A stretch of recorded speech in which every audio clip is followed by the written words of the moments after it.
Voilà. Et on va commencer. Je vais aussi couper vos micros, si vous permettez, pour pouvoir, Ouais, ouais. voilà, pour pouvoir, pour pas que ça gêne, quoi, pour qu'il n'y ait pas qu'il y ait des bruits de l'extérieur.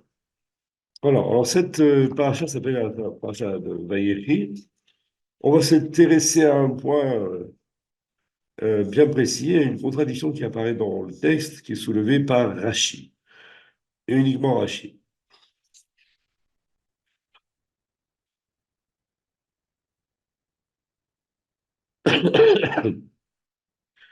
C'est Yaakov qui demande à Yosef de faire en sorte de l'enterrer à Hebron, c'est-à-dire d'amener son corps depuis l'Égypte jusqu'à Hebron pour l'enterrer avec ses pères, c'est-à-dire Abraham, Yitzhak, sa femme, Léa. Et il lui fait jurer de le faire, d'une part, mais il veut qu'il le fasse, comme c'est marqué dans le texte, fait preuve envers moi d'une bonté véritable. Chesed ve'emet. C'est quoi une bonté véritable? Chesed ve'emet. Est-ce qu'il y a des bontés qui ne sont pas vraies? Oui, il y a des bontés qui sont pas véritables. C'est certain. On peut très bien faire une bonté à quelqu'un en attendant de lui en retour une sollicitation, de pouvoir le solliciter plus tard. Mais là, ce que demande Yaakov à Yosef, c'est de faire cet acte-là de l'enterrer, mais sans en attendre la moindre rétribution, la moindre contrepartie. Alors on est là, et puis, d'ailleurs, c'est ce que dit Rachi, c'est quoi cette bonté véritable? Il nous explique, Rachi, que la bonté que l'on fait aux morts est une bonté véritable parce que on n'en attend rien en échange. Donc on est bien dans ce système-là où Yaakov demande à Yosef de faire quelque chose euh, sans contrepartie. Voilà.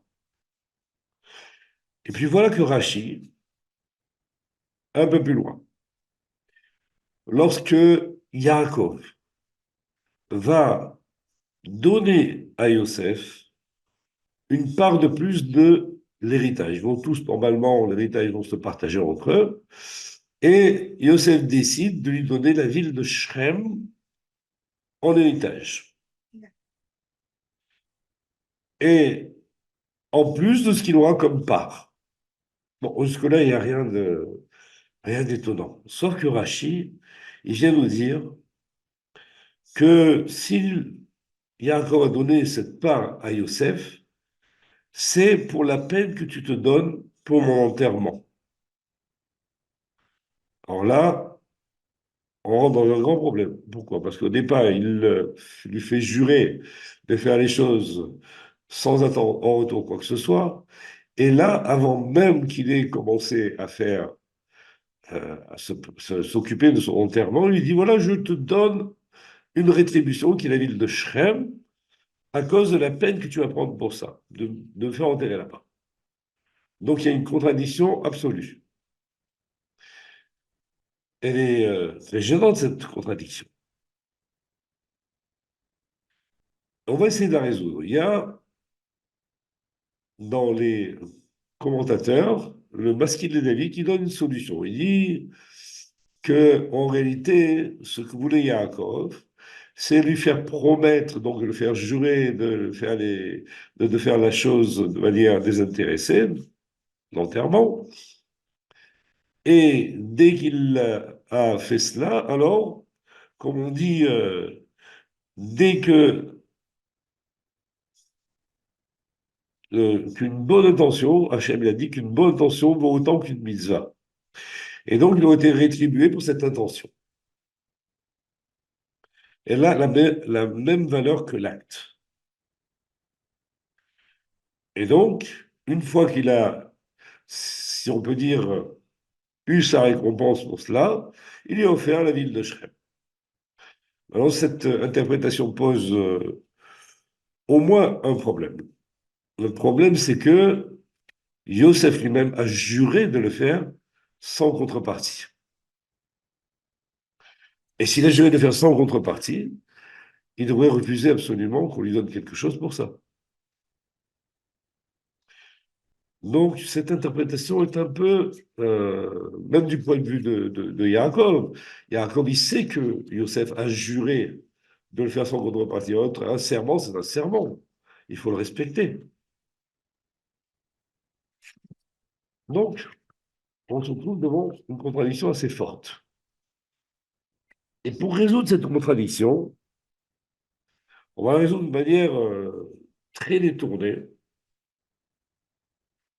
pour essayer de la comprendre. Et pour cela, on va rentrer dans une autre contradiction. L'autre contradiction, c'est quoi? Il existe une contradiction entre le but de la création et le, la mission de l'homme. On va voir ce que c'est. Donc, c'est des choses que vous allez apprendre. Vous savez peut-être de quoi il s'agit, mais là, on va rentrer vraiment dans le détail. On va essayer de comprendre pourquoi Dieu a créé le monde, sauf. Et deuxièmement, quelle est nous, notre mission dans cette création.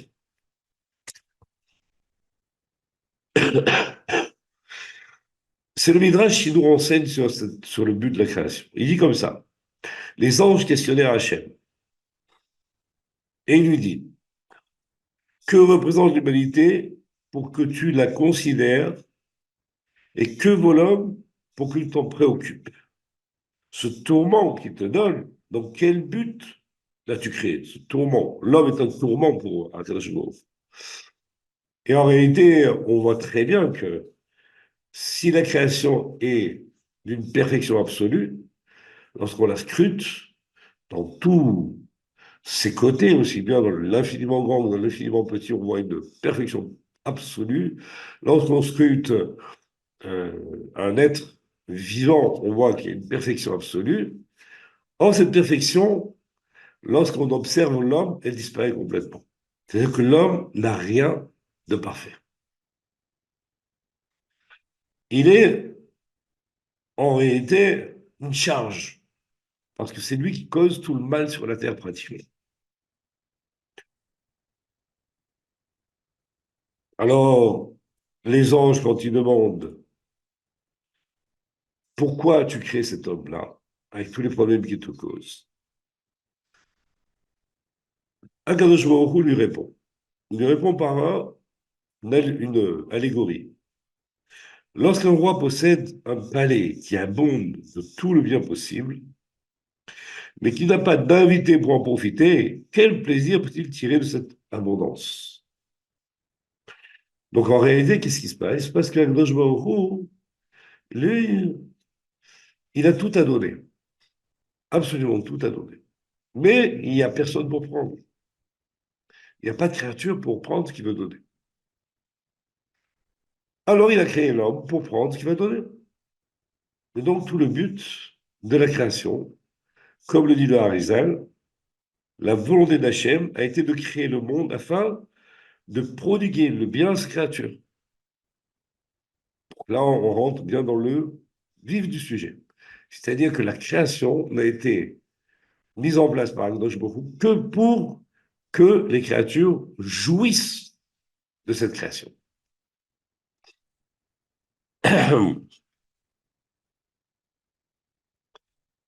Maintenant, si on va chercher quel est le but, ou quelle est plutôt la mission de l'homme dans cette création, on va trouver dans Mishnah Avot que tout ce qu'Hachem a créé dans le monde, il ne l'a créé que pour son honneur.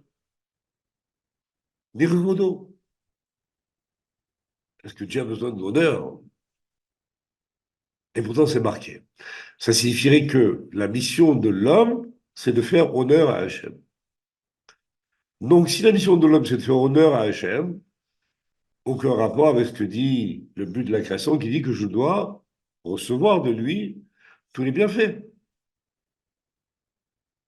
Donc, là encore, une contradiction. C'est cette contradiction-là qu'on va essayer maintenant de résoudre.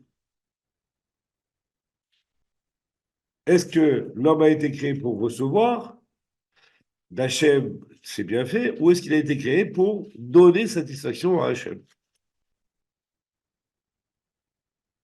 Pour comprendre cela, le Ramchal nous explique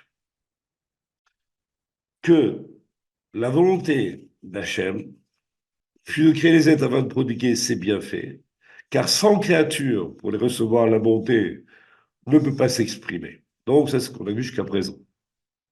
Cependant, pour que sa bienveillance soit parfaite, Hachem, dans sa grande sagesse, savait que les créatures ne devaient recevoir les bienfaits, ces bienfaits, que grâce à leurs efforts, afin qu'ils en deviennent propriétaires et n'éprouvent pas le moindre gêne en les recevant. Qu'est-ce que ça veut dire tout ça?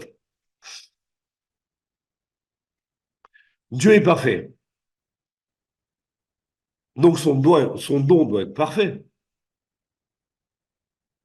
Et si ce que je reçois de lui, je le reçois et que j'en ressens une gêne, ce don n'est pas parfait. C'est vrai qu'il veut me donner, il veut me donner quelque chose, mais de manière parfaite, pas imparfaite. Donc, l'homme devra fournir des efforts pour recevoir ses bienfaits, de sorte que il ne ressente pas de gêne à la recevoir.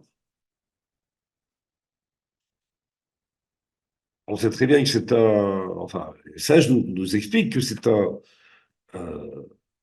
principe de base que quelqu'un qui reçoit d'un autre, il ressent une gêne, une honte. Comme c'est marqué dans Yerushalmi, celui qui reçoit de la nourriture, sa nourriture de son prochain, évitera par gêne de le regarder en face. Et ça, c'est vrai. Or, si nous recevions, nous, ce qu'Hachem nous donnait et que nous en éprouvions de la gêne, évidemment, le don d'Hachem ne serait pas parfait. Donc, on a besoin d'avoir une perfection du don d'Hachem. Maintenant,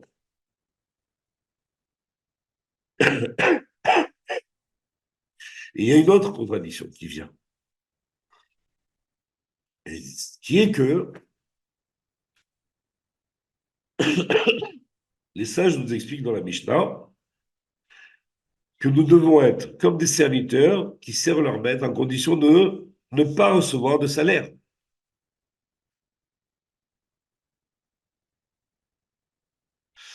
Ça veut dire quoi tout ça? Ça veut dire que d'un côté, je vais recevoir quelque chose, d'un autre côté, les sages nous disent non, il ne faut pas que tu reçoives, tu ne vas pas recevoir de salaire. Donc on a déjà une contradiction sur le but de la création et la mission de l'homme. D'un autre côté, on a une contradiction qui nous dit attends, mais je ne vais pas recevoir de salaire si je travaille. Alors comment on peut arriver à concilier tout ça? Le plus, ce qui est extrêmement compliqué à comprendre, c'est que l'homme possède un penchant au mal. Ça veut dire quoi un penchant au mal? Un penchant qui fait que il est là pour recevoir, pas pour donner. Le mal, c'est l'inverse du bien. Le bien, c'est Hachem. Hachem, c'est celui qui donne. Et le mal, c'est l'inverse. C'est celui qui reçoit. Or, les sages viennent nous dire quelque chose de incompréhensible pratiquement. Ça a même causé dans le peuple d'Israël des divisions, ce qu'a dit là Antigonus, c'est-à-dire que l'homme ne doit pas servir Hachem pour recevoir un salaire. Il y en a qui sont partis, qui ont quitté le judaïsme, ils ont créé une autre forme de judaïsme à cause de ça. Parce qu'ils ont compris que c'était impossible à le faire. Et donc, maintenant, on se retrouve encore avec une contradiction. On doit recevoir l'Hachem, mais on demande de ne pas recevoir parce que c'est un salaire. Et on a en plus en nous un Yetzer Hara, qui s'appelle le penchant du mal, qui a été, comment dire, est conçu de telle sorte que je veux recevoir, je ne veux pas donner, je ne peux pas me permettre de faire un acte sans recevoir en échange. On ne peut pas recevoir en échange. Donc, comment sortir de de ces méandres-là pour essayer de trouver une solution?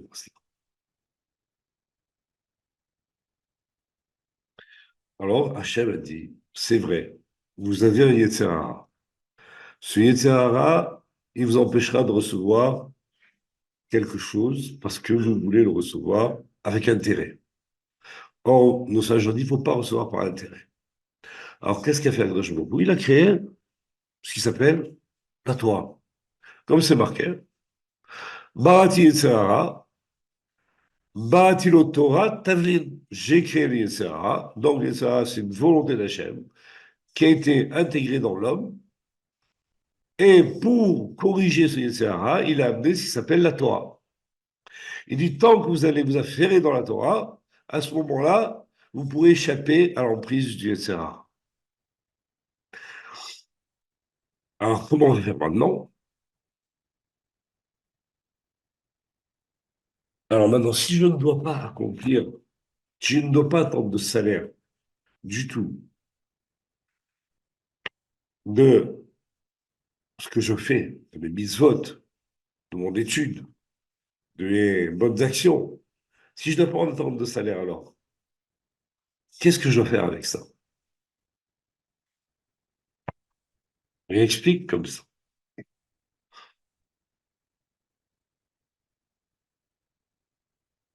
Rachid nous explique au sujet de ne pas recevoir de salaire. Il dit comme ça. Ne dis pas, j'accomplirai les mitzvot de mon Créateur afin de subvenir à mes besoins. Tu dois le servir par amour pour lui. Donc je dois arriver à une situation où, pour ne pas attendre de salaire d'Hachem, de salaire de mes mitzvot plus précisément, je dois arriver à une situation où je dois arriver à l'amour d'Hachem. Comme c'est marqué, Hachem Lokira. Ça veut dire que je dois arriver à un amour d'Hachem. Et l'amour d'Hachem, lui, va faire en sorte que je n'aurai pas besoin d'attendre de salaire dans ce que je fais pour lui. Comme, par exemple, un homme qui est amoureux d'une femme, il va tout lui donner, il ne va rien attendre en échange. Pourquoi? Parce que son amour est tel qu'il va lui acheter ceci, cela, lui donner. Et ça ne va pas lui coûter quoi que ce soit parce qu'il aime cette personne. Donc nous, on doit arriver à une situation où on doit aimer Hachem afin de pouvoir agir dans la Torah et les mitzvot sans attendre de salaire. Ça, c'est Rashi.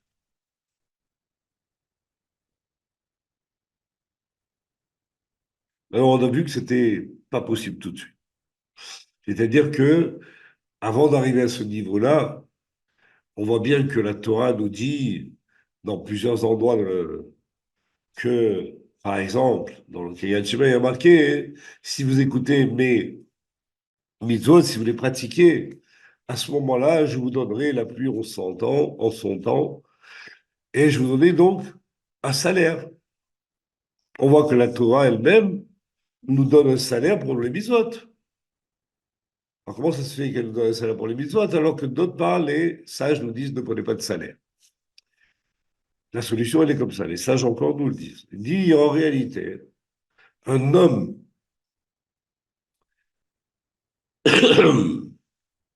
doit nécessairement pratiquer la Torah chez l'olishma, c'est-à-dire en attendant de manière intéressée,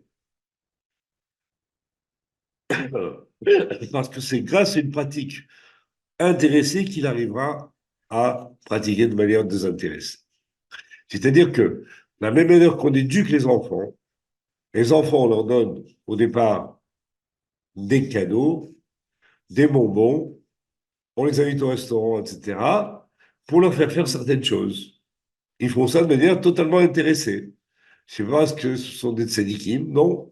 Ils font les choses, ils nous écoutent parce qu'ils savent qu'ils vont recevoir un salaire. Mais après, quand ils grandissent, ils devront travailler par eux-mêmes. Et donc, ils vont pas attendre de salaire de notre part. Ils vont travailler pour eux.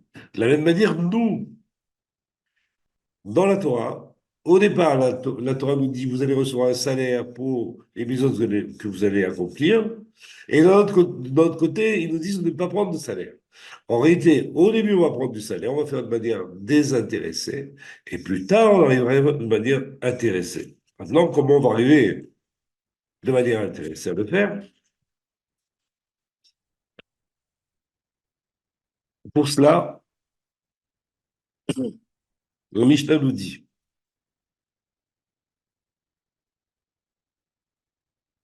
que lorsque l'amour est lié à un intérêt, l'intérêt est destiné à disparaître et cet amour avec lui. Donc, en réalité, pourquoi je dois arriver à servir Hachem de manière désintéressée? Parce que si j'ai un intérêt j'ai un intérêt dans l'accomplissement des mitzvot, je n'arriverai jamais à l'amour d'Hachem. Jamais. Pourquoi? Parce que je fais les choses pas par amour. J'aime Hachem parce qu'il va me donner ceci, cela ou cela. D'accord? Mais j'ai intérêt à l'aimer. Mais si j'ai un intérêt à l'aimer, un jour, cet intérêt va disparaître et je ne vais plus l'aimer. Donc, on a cette perspective-là, c'est pareil entre deux personnes, hein, entre deux hommes, un homme et une femme, etc. Tant que l'intérêt est là, ils vont s'aimer. Quand il n'y a plus d'intérêt, ils vont divorcer. Et donc, on arrive à ce que Rambam dit, si l'amour d'Hachem a pour cause la divinité elle-même, c'est-à-dire la connaissance véritable, connaissance d'Hachem, évidemment, la connaissance de sa grandeur, alors cet amour ne peut jamais disparaître.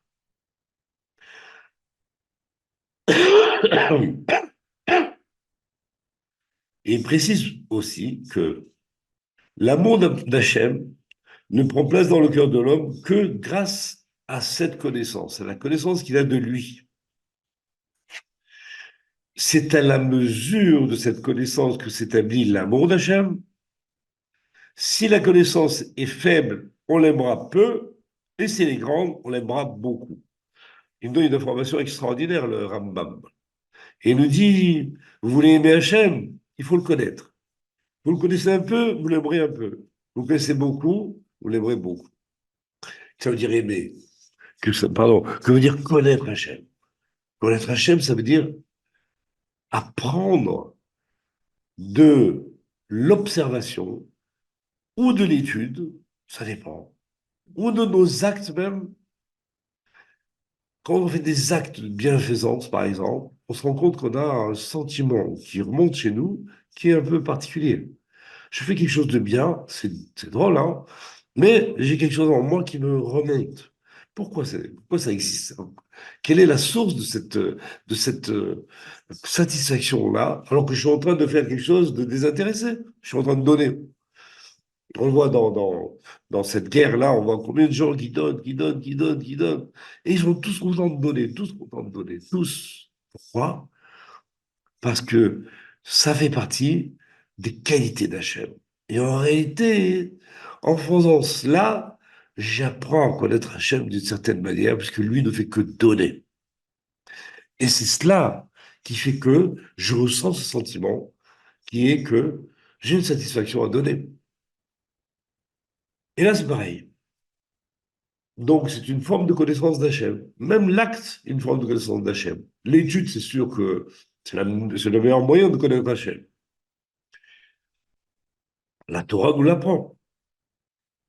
Et donc, cette forme de connaissance d'Hachem, de ses qualités, qui sont décrites par la Torah aussi, cette forme-là va nous donner une connaissance qui fait que je vais arriver progressivement à l'amour d'Hachem. Un petit peu, un peu plus, un peu plus. Plus je connais Hachem, plus je vais arriver à l'aimer. En l'aimant, en l'aimant Hachem, qu'est-ce qui va se passer? Je vais pouvoir le servir sans attendre de salaire. Et je vais aller un petit peu plus loin, un petit peu plus profondément, dans une autre raison que donne le Harizal dans le but de la création. Dans le but de la création différent, dans un autre endroit. D'un côté, il nous dit, le but de la création, c'est de faire du bien aux créatures, bien faire aux créatures. Et dans un autre passage, il dit comme ça, il dit, la volonté d'Hachem a été de créer des mondes et d'engendrer des créatures afin de dévoiler la perfection de ses actes.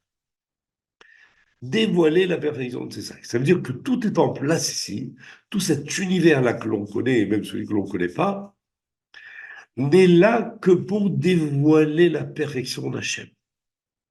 À quoi sert dévoiler la perfection d'Hachem? Ben, ça sert à ce qu'on vient de dire. C'est-à-dire que quand on voit la perfection des choses, on va commencer à connaître et à aimer Hachem. Donc c'est l'objectif. Est-ce que c'est contradictoire avec le fait que le but de la création est de, de faire du bien aux créatures? En réalité, non.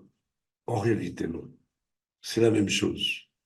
Pourquoi? Parce que le bien qu'Hachem veut nous donner, c'est précisément qu'on le connaisse.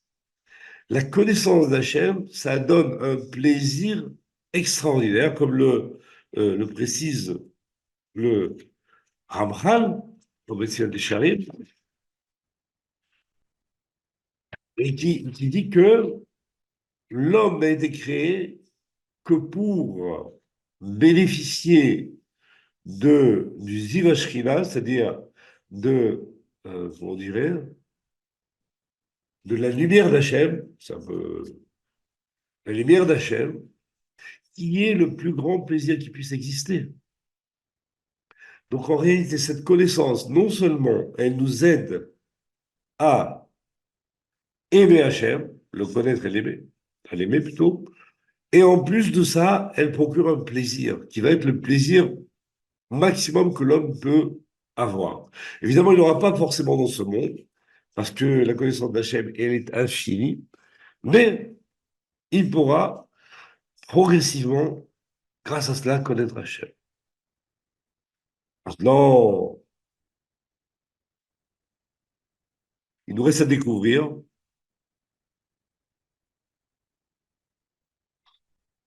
pardon, excusez-moi,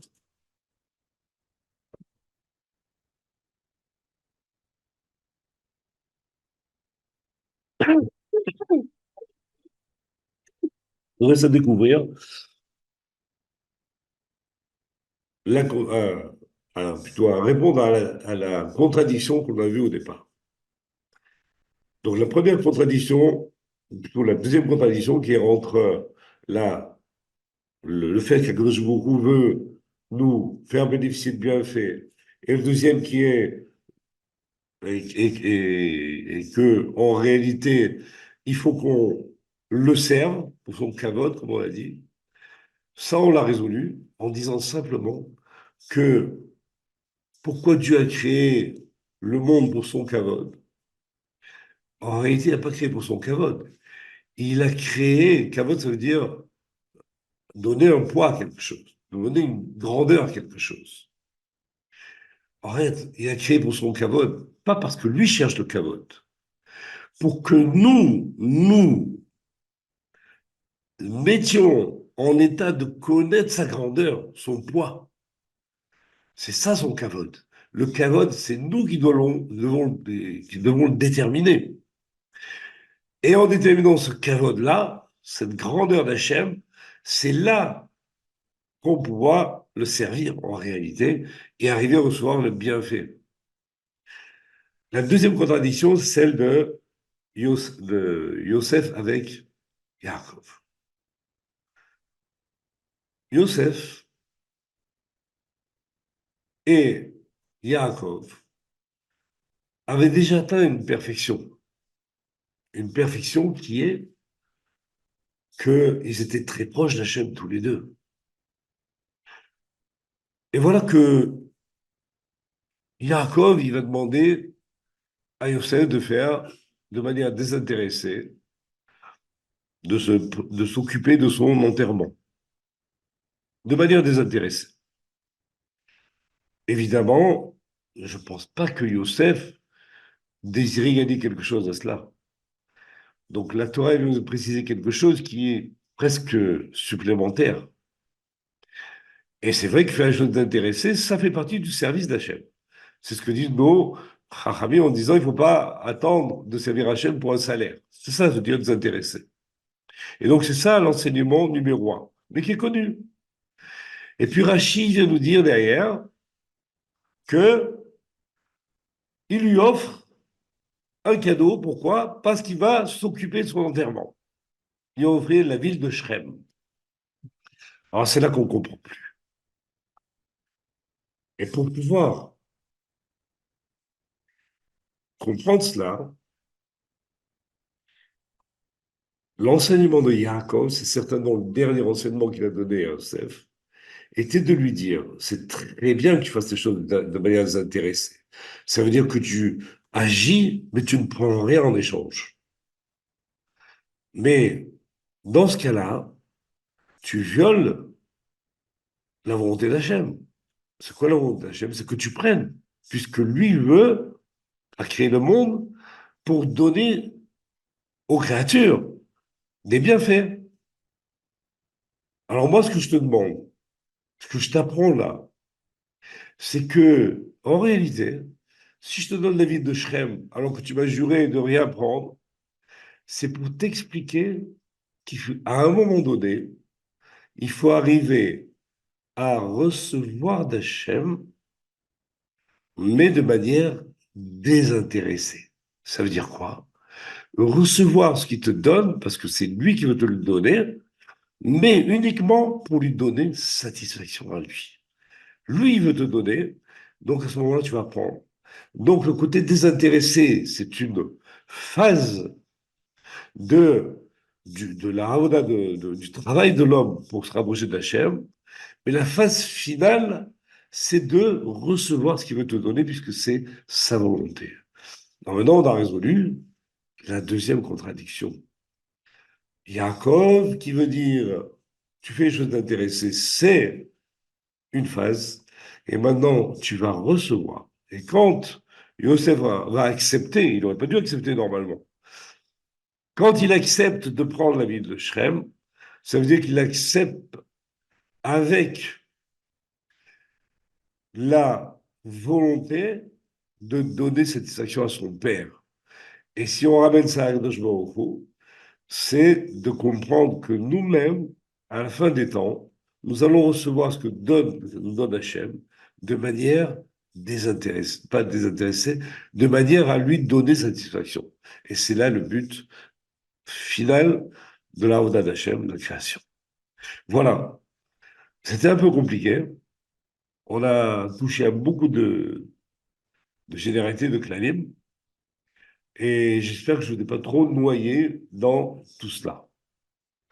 Je vais ouvrir les... bon, je vais faire ça. Voilà, j'ai activé les micros. Et si vous avez des questions à poser, n'hésitez pas.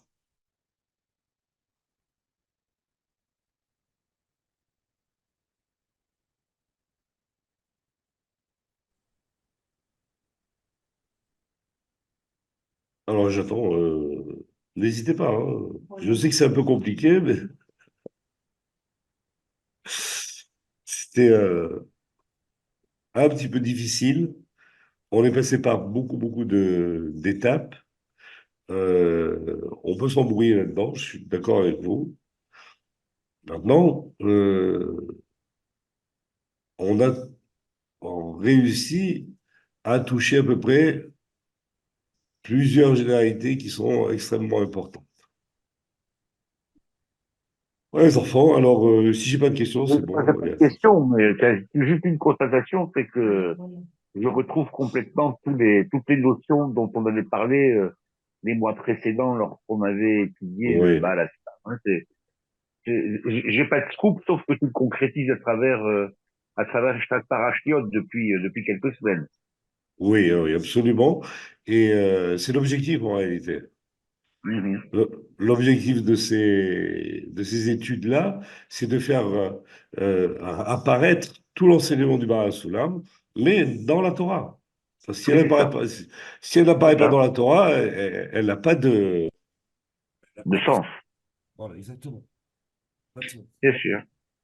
Tout à fait. Ce que je Exactement. voulais dire, c'est que Oui, Hachem oui. nous a donné, comment ça?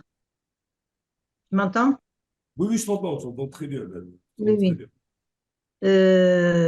Il nous donne beaucoup de choses, mais Oui, toutes ces choses, beaucoup de ces choses qu'il nous donne avec beaucoup de recède et de générosité oui, sont beaucoup de euh, d'actions ou d'applications avec énormément de contraintes. oui, beaucoup de contraintes. Ouais. Les contraintes, c'est essentiellement parce que dans le Sahara, il faut le brider. Et pour le brider, il est plus fort que tout. Il est plus fort que nous, il est plus fort que tout ce qu'on veut. N'oublions pas que le Sahara, c'est Dieu qui l'a implanté en nous. Donc, si c'est une force divine, le Sahara. Comment on peut se battre contre une force divine? C'est quasiment impossible. C'est pour cela qu'il y a la Torah avec énormément de contraintes. Et ces contraintes, en réalité, elles nous brident, elles brident tous nos désirs quand ils dépassent les bornes, quoi, comme on dit. Et donc, c'est pour ça que c'est très difficile. C'est, comment il disait, Ouais. moi, il disait, Le Yetzirara est très, très lourd. ouais, c'est très Il difficile. est très lourd, le Yetzirara. C'est lourd, c'est lourd. Maintenant, si on. Et très, et très actif, et très actif, Comment, pardon? Bon, et très actif, Factice, j'ai pas compris. Factice, actif, actif. oui. Le Yetzirara, il est toujours là à nous pousser à faire ce qu'on peut-être on n'a pas, on ne veut pas faire ou Oui, ouais, on veut éviter de faire et que on se trouve dans un piège et on tombe dans le piège, quoi. c'est vrai, c'est vrai. Maintenant, il faut sortir du piège.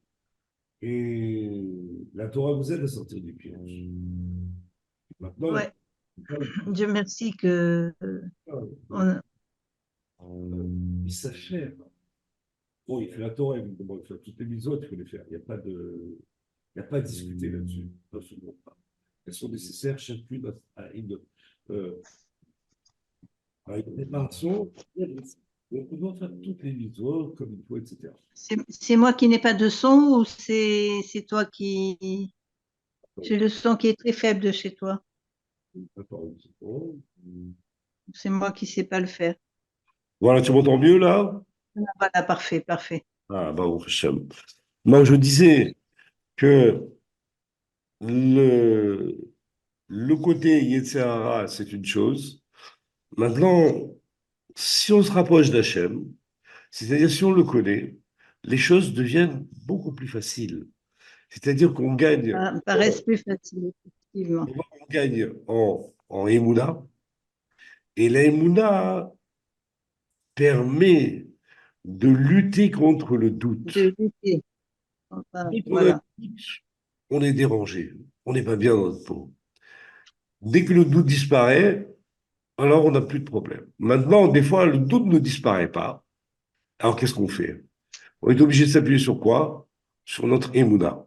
C'est-à-dire quand on a la foi qu'Akadosh Baruch Hu, il est d'une grandeur absolue et que il a Et c'est tout dans les mains et que tout ce qu'il fait est parfait, à ce moment-là, tout ce qui nous arrive est parfait. Très difficile à dire ça, bien sûr.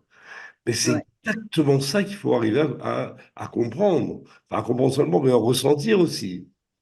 C'est pour ça que le travail n'est pas seulement d'accomplir les mitzvot pour accomplir les mitzvot, mais il faut aussi s'attacher à comprendre combien Hachem nous veut du bien et qu'il nous dirige uniquement pour notre bien dans le chemin où on est, même si c'est un chemin qui est difficile. Et c'est vrai, pardon, Ouais, termine. ouais.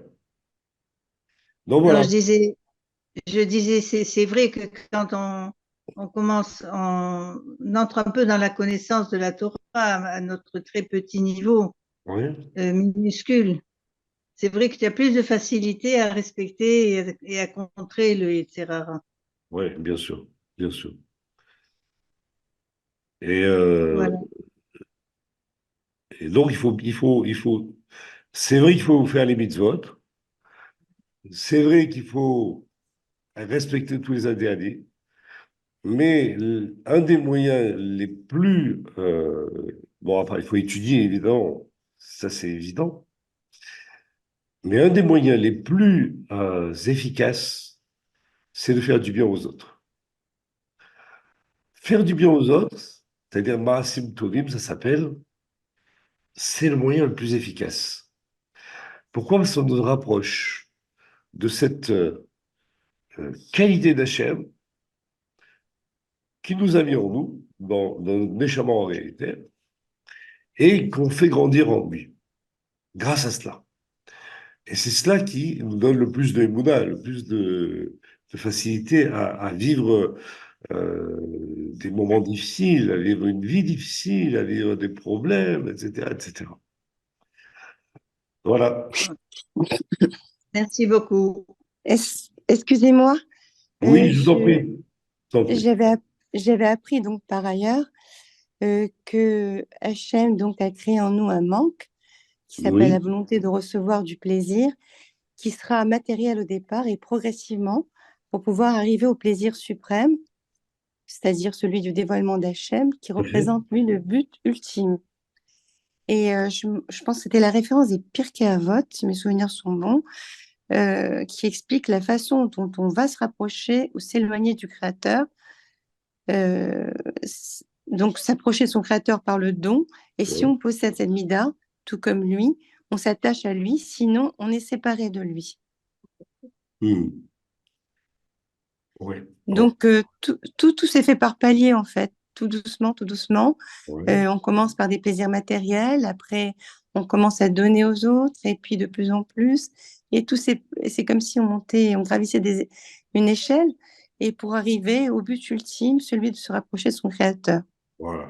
Et De se rapprocher de lui, qui est l'objectif final, en fait, en réalité. final, tout à fait, le but ultime, c'est ça. Ouais. Et ce rapprochement dans le Baal Soulam, il explique que c'est de ressembler à Hachem. Oui, En lui tout à fait. ressemblant, c'est-à-dire en ayant les mêmes Waouh, waouh, méthodes que waouh. lui, de la même manière que lui, Rahum, Hanou, etc., on avait vu ça, et bienfaisant, nous, on doit l'être aussi. Et en l'étant, on se rapproche de lui automatiquement. Comme deux personnes qui ont les mêmes aspirations et les mêmes qualités se rapprochent spirituellement. Et donc, ce rapprochement se fait grâce à la Torah, évidemment, et avec les bonnes actions, les midotes, etc. C'est vrai, tout à fait vrai. Et pourquoi parler que du recette pour ressembler à Hachem? Parce que nous, on a besoin des deux piliers, que ce soit recette ou pas. On a Donc, besoin de, pardon, on a besoin des deux piliers, le recette et puis également le dîn. Parce qu'on ne peut pas vivre qu'avec le recette. On a besoin des deux. on ne peut pas vivre Hein. pour le recette, non. Pourquoi? Parce que le recette, il est trompeur. Trop de recettes, c'est pas bon. Trop de Non, dîn, pas c'est du pas tout, bon. pas du tout. Donc, il faut, Comme je donc, l'ai il dit une faut, fois, il y a marqué dans la Tfila, Gomel Chassadim Tovim. Ça veut dire quoi, Chassadim Tovim? Est-ce que le recette n'est pas toujours bon? Eh non, c'est pas toujours bon. non, non. Donc, on a besoin du din, c'est-à-dire de pouvoir juger si notre recette est bon. Et ça, c'est un travail aussi. C'est pas si facile que ça. Nos Ouais. enfants, par exemple, ben, on leur fait beaucoup de chesed, mais très peu de din, très rarement. Et on voit les conséquences qui peuvent être négatives. On le voit très bien. Ça n'est pas quelque chose de nouveau. Donc, on a bien besoin des deux, parce qu'on ne parle, jusqu'à Oui, présent, on oui. n'a parlé que du recette pour ressembler à notre créateur. On a bien besoin des deux, alors. On a besoin des deux, bien sûr. Le din est absolument indispensable. Le din, c'est ce qui s'appelle la justice. Quand quelque chose qui n'est pas juste, on est très dérangé. On écoute des informations, par exemple, où on voit quelque chose qui est complètement faux ou déformé ou quoi que ce soit, ça nous dérange absolument. Donc, on a besoin de din. Le din, ça veut dire faire les choses de manière la plus vraie possible, la plus juste possible. D'accord, c'est le émat, en fait. Oui. Donc, le din est obligatoire autant que le chesed. Mhm. Peut-être pas, parce que Akadosh Baruch Hu nous a créés pour nous donner, nous faire du bien. Oui, bien sûr. Et c'est qu'après qu'il y a le din de la Torah et de l'application de la Torah. Le din, c'est pas seulement l'application de la Torah. Le din, c'est aussi dans les relations de tous les jours. Oui, C'est-à-dire oui, de oui. manière juste. L'application de la Je dois Torah, me c'est le, comporter bien avec mon prochain et de manière juste. oui, c'est C'est-à-dire le respect que, des lois de la Torah. non, je ne parle pas seulement des voies de la Torah.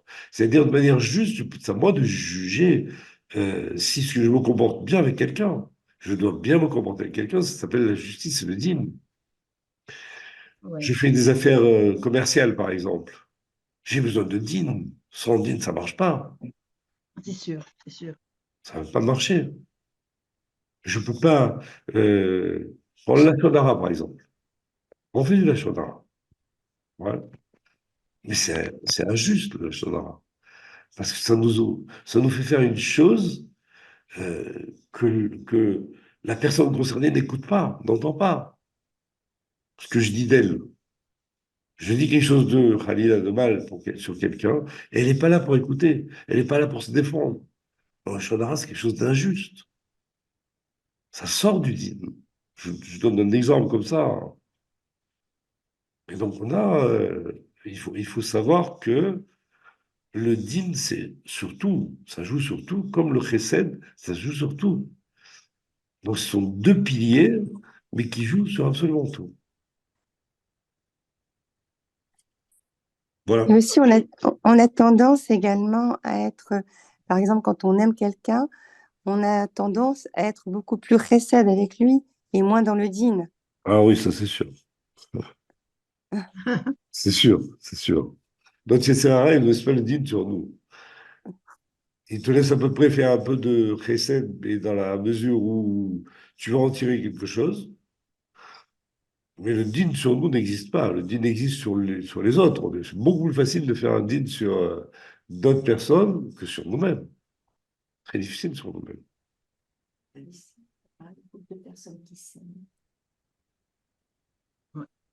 Parce qu'on ne veut pas se voir forcément tel qu'on est. Pardon? Parce qu'on ne veut pas se voir forcément tel qu'on est réellement. Se voir? Oui, Tel qu'on est. on ne veut pas se voir forcément tel qu'on est. Ah On non, peut, non, on ne veut pas. on Non, peut non, non. plus D'abord, percevoir les autres. excusez-moi. Non, je suis un peu dérangé par le. Non, je disais que se voir comme on est, c'est C'est une très horreur. difficile. Pourquoi? Parce qu'on a un Yetzirara qui est une horreur. C'est quelque chose qui est extrêmement égoïste, infiniment égoïste. Et donc, si on se voyait réellement tel qu'on est, on remarquerait que tous nos actes, pratiquement, sont basés sur quelque chose d'égoïste. Pratiquement. Et c'est la Torah qui nous corrige uniquement. Uniquement la Torah. On doit faire un travail sur nous, c'est certain, mais c'est la Torah qui nous y aide. Sinon, on ne peut pas y arriver. Nous sommes des personnes, je dirais, épouvantables. comme c'est marqué d'ailleurs, que le Yetzer de l'homme est mauvais depuis sa naissance, depuis ses premiers mouvements. Donc on a Sarah qui est, si on le regardait en face des Sarah, on serait épouvanté, nous. On le voit chez les autres, il n'y a pas de problème. Chez les autres, il n'y a pas de problème. On voit très bien qu'ils ne sont pas très bien, qu'ils n'ont pas toutes les qualités qu'il faut, etc. On le voit, mais chez nous, on ne peut pas le voir. C'est très difficile. Très, très difficile. J'ai une petite anecdote pour cela. En Oui, fait, notre rave était en train de parler de quelqu'un dans l'assistant parmi le public et il décrivait tous ses défauts. Et, euh, et cette personne est venue le voir et il lui a dit, c'est incroyable, vous avez décrit tout à fait ma femme. pas, pas lui. Comment changer quand on ne reconnaît pas ses défauts? C'est pas évident, hein? Ouais, on n'est pas. On peut très difficilement se défendre contre notre nature. Très difficile. Mais bon, il faut apprendre, il faut apprendre. Il faut aller essayer de lutter contre elle. Lutter contre elle. Parce qu'en général, c'est au-dessus de nos forces. Mais si on désire réellement le faire, on y arrive. Pourquoi on y arrive? Parce que c'est Hachem qui va nous y aider. Exactement. Parce qu'on a la volonté d'essayer. Voilà. Donc, Hachem Nous, on doit doit nous avoir la aider. volonté et Hachem nous donne les moyens d'y arriver. Voilà. Voilà. Ben, c'est bien. Merci beaucoup, Voilà, Et, donc, Rabat. je vous et souhaite. notre volonté, elle vient d'Hachem, notre volonté. Quand on a une grande volonté, elle vient d'Hachem. Ou On c'est appelle vraiment... volonté, dans quel sens cette volonté? Parce qu'il y a deux volontés possibles, pas plus. Ou la volonté de prendre, ou la volonté de donner. C'est tout ce qu'il y a comme volonté. Oui, mais dans la volonté de donner, c'est Hachem qui nous l'a donné, cette volonté. C'est pas nous qui avons fait des efforts surhumains pour y arriver. Hachem nous Nous, aide. si on arrive à avoir une volonté de donner, c'est Hachem qui nous aide à donner. Voilà, c'est Mais ça. nous, en réalité, on n'y arrive pas. On n'a pas la force. Mm. On n'a pas la force. Quant à la volonté de prendre, bon, ça, il n'y a aucun problème. Elle est présente, elle prend presque toute la place. C'est un peu décevant de savoir qu'on n'a pas la volonté de donner tout seul. Ouais. Cette volonté de donner, elle est là. Si on on désire vraiment donner, sincèrement donner, à ce moment-là, Hachem nous aide. C'est là le Ouais, principe de base.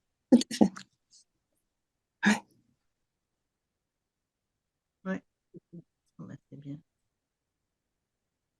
Ouais. Voilà. Et souvent, c'est la Torah qui nous oblige à donner. C'est c'est elle qui nous donne les ordres, les directives pour donner. Et heureusement qu'elle est là. Et oui, heureusement. C'est vrai. Et comment Ça donner nous aussi. facilite la tâche. Ouais, ouais, ça fait. Ça fait. Et voilà. Très Voilà, bien. voilà. Merci beaucoup. C'est avec Merci, grand plaisir. Jeanne. Et Bonne à la semaine prochaine, si tu veux. sera Hachem. Bezrat Hashem. On va attaquer ce qui s'appelle l'exil d'Égypte, Bon. qui est l'événement le plus important de toute la Torah.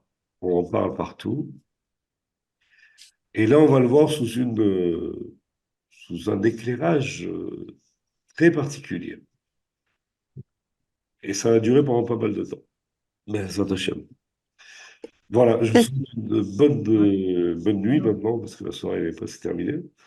Bonne- Que ce cours soit donné au nom de tous les Chayalim Oui, bien sûr, à bien la sûr. Et c'est libération sûr que des le cours, otages il est euh, dédiés. d'emblée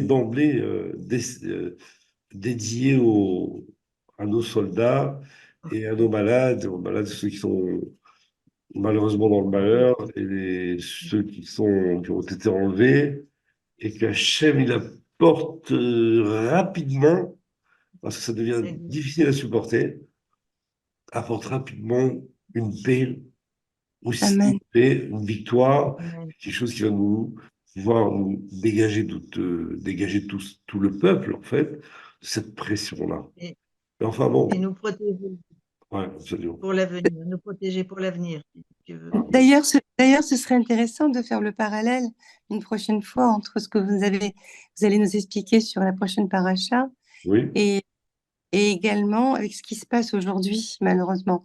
Donc peut-être qu'il y a souvent des parallèles à faire là-dessus. Ah oui, il y a des parallèles, oui, ça c'est vrai, tout à fait. Il y a des grands parallèles entre ce qui s'appelle les événements qui sont quand même une dureté très forte aujourd'hui et ce qu'on va connaître, ce que la Torah nous apprend. Et nous, on doit apprendre de la Torah comment éviter d'arriver à une telle dureté dans les événements. C'est ça qu'on doit arriver à Ezrat comprendre. Hashem. Voilà. Voilà. Merci beaucoup. Bonne soirée à tous. Merci à Bonne vous soirée. Sarah. et à très Merci. bientôt. Amen. Bye, Baba.